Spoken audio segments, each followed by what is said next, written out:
Урматтуу көрүүчүлөр, ушу каналдын подписчиктери жана жөн эле көрүп аткан, гитара үйрөнөйүн деп жаткан адамзаты, assalamu алейкум, жакшысыңар, тынчсыңарбы?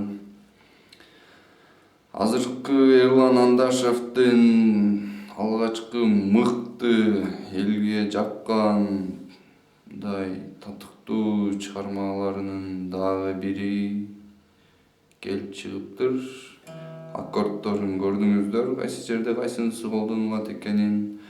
Азыр сиздерге боюн бир аз көрсөтүп кетсем, ошол аккордторду аласыздар дагы. Деген чыгыш керек да, сөздүн кыскасы. Буну мондай кылып чыгарабыз.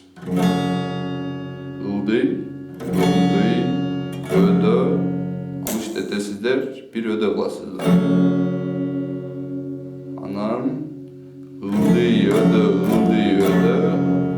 иштетесиздер, бир өдө кыласыздар. Секинирээк кылып, мынакей.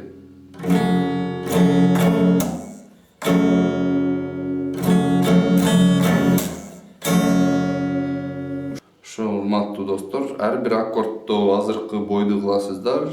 Мисалы, акыркы эки аккордтон башка. Бул аккордтор кайталанып атпайбы? Ошол, мисалы, могу аккордто азыркыны колдоносуздар.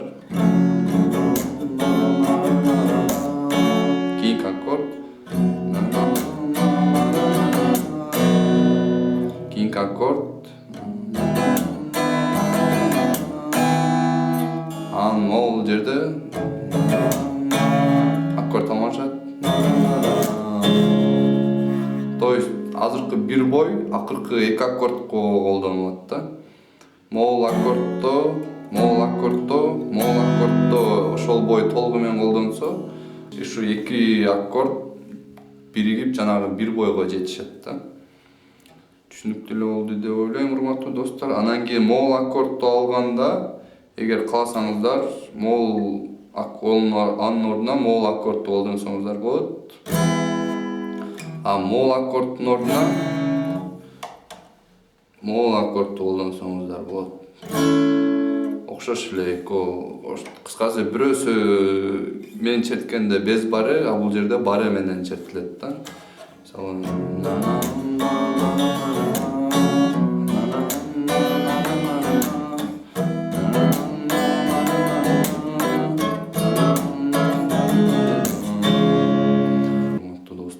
аман болуңуздар.